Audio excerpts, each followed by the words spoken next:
আসসালামু আলাইকুম ওয়া রাহমাতুল্লাহ। আপনারা সবাই ভালো আছেন? সম্মানিত সাংবাদিক বন্ধুগণ, আজকে আমার সাথে এখানে বাংলাদেশ জামায়াতে ইসলামীর দুইজন নায়েবে আমির, সেক্রেটারি জেনারেল সহ কেন্দ্রীয় নেতৃবৃন্দ রয়েছেন। আপনারা হয়তো জানেন, গত মাসের 19 তারিখ আমি উমরার উদ্দেশ্যে দেশ থেকে বের হয়েছিলাম। 3 দিনে উমরা সম্পন্ন করার পরে 22 তারিখ সকাল 9টায় আমেরিকার JFK এয়ারপোর্টে আল্লাহর মেহেরবানিতে আমি পৌঁছি এবং সেখানে 8 দিন আমি বিভিন্ন স্তরে সরকারি, বেসরকারি, গুরুত্বপূর্ণ সংস্থা এবং ব্যক্তিদের সাথে বৈঠকে মিলিত হই। তার পাশাপাশি বিপুল সংখ্যক বাংলাদেশি যুক্তরাষ্ট্রে যারা বসবাস করেন, অল্প সময়ের মধ্যে 4টা শহর আমার পক্ষে যাওয়া সম্ভব হয়েছিল: নিউ ইয়র্ক, বাফেলো, মিশিগান এবং সর্বশেষ ছিল ওয়াশিংটন DC। আমরা বাংলাদেশি প্রবাসী যারা আছেন তাদের সাথেও সেখানে মিলিত হওয়ার সুযোগ পেয়েছি, তাদের কথাগুলোও শোনার সুযোগ হয়েছে এবং বিভিন্ন ব্যাপারে আমরাও তাদেরকে আশ্বস্ত করে এসেছি। বিশেষ করে আমরা গুরুত্বপূর্ণ 2টি কথা, 2টি মেসেজ তাদেরকে দিয়েছি। একটা মেসেজ হচ্ছে, বাংলাদেশ আমাদের সকলের দীর্ঘদিনের বঞ্চনা এবং নিষ্পেষণের পর, ফ্যাসিবাদী শাসনের পর বাংলাদেশ মুক্ত হয়েছে। মুক্তির এই সংগ্রামে দেশবাসীর সাথে প্রবাসী যারা ছিলেন তারা সমানতালে লড়াই করেছেন। তাদের অবদানও বিশেষভাবে উল্লেখযোগ্য। তাদের সেই অবদানের জন্য তাদেরকে আমরা ধন্যবাদ এবং কৃতজ্ঞতা জানিয়েছি। আর আমরা বলেছি, প্রবাসীদের সবচেয়ে বড় অধিকার ভোটের অধিকারটা ছিল না। এবার এ দাবি সবার আগে আমরাই তুলেছিলাম এবং আমরা এই দাবি ছেড়ে দেইনি। আমরা এই দাবি নিয়ে প্রধান উপদেষ্টা, নির্বাচন কমিশন সহ গুরুত্বপূর্ণ সকল জায়গায় প্রবাসীদের হয়ে কথা বলেছি। আমরা সরকার এবং নির্বাচন কমিশনকে ধন্যবাদ জানাই। এই প্রথমবারের মতো ব্যাপক ভিত্তিক বিদেশিদেরকে ভোটার তালিকায় যারা প্রবাসী আমাদের, তাদেরকে সম্পৃক্ত করার তারা উদ্যোগ নিয়েছেন। কিন্তু সেখানে কিছু সমস্যা রয়ে গিয়েছে। অক্টোবরের 30 তারিখ পর্যন্ত সময় বেঁধে দেওয়া হয়েছিল। এই সময়ের ভিতরে যে সফটওয়্যার এখানে ইনস্টল করা হয়েছে, এটা ফাংশন করে নাই প্রপারলি, যার কারণে আগ্রহ থাকা সত্ত্বেও, চেষ্টা থাকা সত্ত্বেও অনেকেই কিন্তু ভোটার হতে পারেননি। আমাদের দাবি থাকবে নির্বাচন কমিশনের কাছে কমপক্ষে আরও 15 দিন এই সময় বর্ধিত করা হোক এবং যে জটিলতাগুলো রয়েছে সেগুলা সহজ করে তাদেরকে ভোটার হওয়ার সুযোগ তৈরি করে দেওয়া হোক। আরও কিছু সমস্যা আছে, কিছু শর্ত জুড়ে দেওয়া হয়েছে। আমরা বলবো, একজন নাগরিকের প্রমাণের জন্য তার আইডি কার্ড, ন্যাশনাল আইডি যথেষ্ট।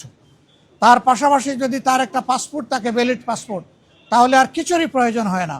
সেখানে কোথায় কারেন্টের বিল কে দিল, পানির বিল কে দিল কি দিল না, হোল্ডিং ট্যাক্স দিল না, অনেকের 10-20 বছর ধরে দেশের বাইরে আছে, তারা এগুলো ব্যবহারও করে না, বিলও দেয় না, বিল দেওয়ার প্রয়োজনও হয় না। সেগুলোও শর্ত জুড়ে দেওয়া হয়েছে। আমরা এগুলাকে সহজ করার জন্য আহ্বান জানাবো। এর পাশাপাশি আরেকটা মেসেজ আমরা তাদেরকে দিয়েছি, তাদের দায়িত্ব শুধু দেশকে দেওয়া নয়, দেশের দায়িত্ব তাদেরকে সম্মান দেওয়া এবং মিলেমিশে দেশে, প্রবাসে, নিবাসে যারা আছেন, আমরা সবাই মিলে সবগুলো হাত একত্রিত করে সবগুলা মেধাকে এক কেন্দ্রে এনে আমরা আমাদের দেশকে নিয়ে ইনশাআল্লাহ আগামীতে সামনে আগাতে চাই। এই জন্য আমরা বলেছি, জাতীয় সংসদ সহ সরকার পরিচালনা এবং দেশ গঠনের সর্বক্ষেত্রে প্রপোর্শনেট হারেই প্রবাসীরা ইনশাআল্লাহ তারা সেখানে অংশগ্রহণ করবেন। তাদের সেই জায়গাটা নিশ্চিত করা হবে ইনশাআল্লাহ। এটা হয়তো সময় লাগবে, এটা আজকেই বললে আজকেই হবে না, কিন্তু এটি আমাদের স্বপ্ন। স্বপ্ন বুনলে একদিন আল্লাহ তাআলা বাস্তবায়ন করবেন ইনশাআল্লাহ। আমরা সেই স্বপ্নের দিকে আগাবো আল্লাহ চাই। সম্মানিত সাংবাদিক বন্ধুগণ, এরপরে সর্বশেষ আমি তুরস্কে এসেছিলাম, যুক্তরাজ্য এবং তুরস্ক। সেই তুরস্ক থেকে আজকে এখানে আসলাম। সেখানেও সরকারি, বেসরকারি বিভিন্ন পর্যায়ে আমার অত্যন্ত গুরুত্বপূর্ণ মিটিং হয়েছে। আর বাংলাদেশি ডায়াসপোরা আছে যারা, তাদের সাথেও আমার বসা হয়েছে, তাদের কথাও শোনার সুযোগ হয়েছে। আমি আসলে নিজের কোনো প্রয়োজনে দেশ থেকে বের হইনি। আমি বের হয়েছিলাম দেশ এবং জনগণের প্রয়োজনে। যেখানে গিয়েছি জনগণের স্বার্থকে, দেশের স্বার্থকে সামনে রেখেই কথা বলার চেষ্টা করেছি, এবং যেখানে গিয়েছি একটা কথা বলার চেষ্টা করেছি যে দুনিয়ার সকলের সাথেই আমরা সম্মানজনক সম্পর্ক চাই। এই সম্পর্কটা হবে মিউচুয়াল রেসপেক্ট এবং ইকুইটির ভিত্তিতে। আলহামদুলিল্লাহ, আমরা যত জায়গায় গিয়েছি তাদের অ্যাপ্রিসিয়েশন আমরা পেয়েছি। তারাও মন খুলে আমাদের সাথে কথা বলেছেন, আমরাও মন খুলে আমাদের সবগুলা বিষয় তাদের সাথে শেয়ার করেছি। আল্লাহ তাআলার কাছে দোয়া করি এই সফরে যে সমস্ত পদক্ষেপ নেওয়া হয়েছে অথবা আলাপ আলোচনা হয়েছে সেগুলা যেন দেশ এবং জাতির কল্যাণে নিয়োজিত হয়।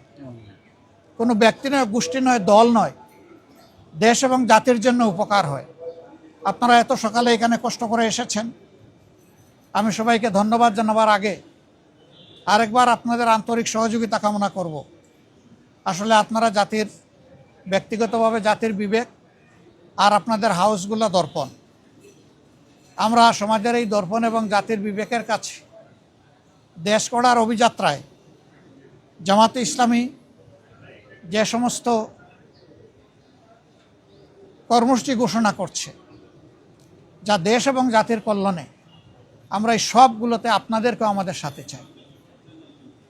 কারণ আপনারা এই সমাজ থেকে বিচ্ছিন্ন নন, আপনারা শুধু সাংবাদিক নন, আপনারা এই দেশের নাগরিকও বটে। অতএব আমরা যে নাগরিক অধিকারটা নিশ্চিত করে একটা মানবিক বাংলাদেশ গড়তে চাই, বৈষম্যহীন বাংলাদেশ গড়তে চাই, এই ক্ষেত্রে আপনাদের ভূমিকা হবে অগ্রগণ্য, সেটা আমরা প্রত্যাশা রাখি।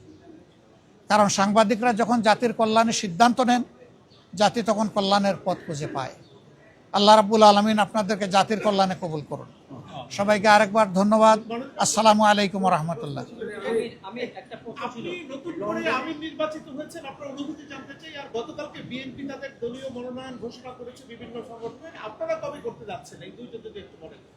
আলহামদুলিল্লাহ, প্রথম প্রশ্ন হলো আমি আমির নির্বাচিত হয়েছি না, আমি আমির নির্বাচিত হইনি। আমার সহকর্মীরা আমার উপর একটা দায়িত্বের ভার অর্পণ করেছে। এই দায়িত্বটা বড় ভারী। আপনারা দোয়া করবেন দেশ এবং দিনের জন্য এই দায়িত্ব পালনে আল্লাহ যেন আমাকে সাহায্য করেন। আর পাশাপাশি আমি আপনাদেরও সহযোগিতা চাই। বিএনপি তারাও চূড়ান্ত তালিকা প্রকাশ করেনি। আমি দেখেছি 237টা আসনে তারা তালিকা প্রকাশ করেছেন, আবার প্রশ্ন উত্তরে বলেছেন এটি চূড়ান্ত নয়, এর মধ্যেও পরিবর্তন আসতে পারে। আমরা কিন্তু 1 বছর আগেই প্রায় এই তালিকা বিভিন্নভাবে আঞ্চলিকভাবে আমরা এটা জানিয়ে দিয়েছি। চূড়ান্ত তালিকাটা সময় মতো আমরা ইনশাল্লাহ কেন্দ্রের পক্ষ থেকে ঘোষণা করব।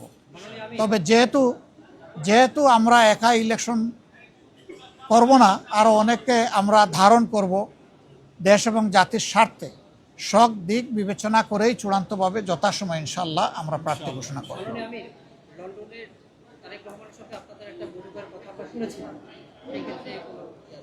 আপনারা শুনেছেন, আমি শুনি নাই।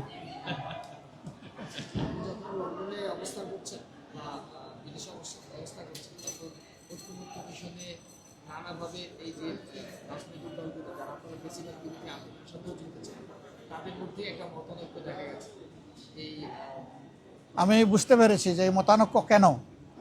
আমাদের মধ্যে মতানৈক্য হোক, তবে দোয়া করেন মত বিরোধ যেন না হয়। মতের ভিন্নতা থাকবে, এটাই গণতন্ত্রের সৌন্দর্য। সব দল তো এক দল নয়, সবগুলা দল ভিন্ন ভিন্ন, তাদের দৃষ্টিভঙ্গিতেও কিছু পার্থক্য থাকবে, এটাই স্বাভাবিক। আমরা সকলের মতকে শ্রদ্ধার সাথে দেখি। তবে আমরা নিজেরা যে মতটা প্রকাশ করি, আমরা চেষ্টা করি চিন্তা ভাবনা করে জাতির স্বার্থেই সেই মতগুলা প্রকাশ করার। অতএব মতানৈক্য এটা ডেমোক্রেসির সৌন্দর্য। এটার জন্য এখানে বিরোধ লেগে গেছে অথবা অনেককে একেবারে দেশ অস্থির হয়ে গেছে, আমরা এটুকু চিন্তা করতে রাজি নই।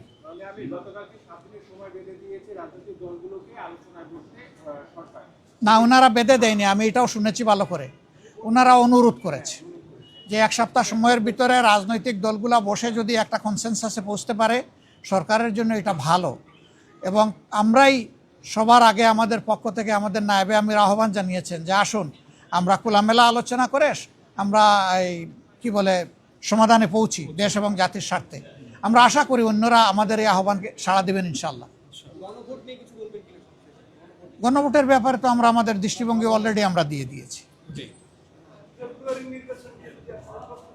ফেব্রুয়ারিতে নির্বাচন আপনারা আমরা দেশবাসী সবাই দেখতে চাই ইনশাআল্লাহ, শুধু আমরা না, সবাইকে নিয়ে আমরা দেখতে চাই। Thank you so much. আসসালামু আলাইকুম রহমতুল্লাহ।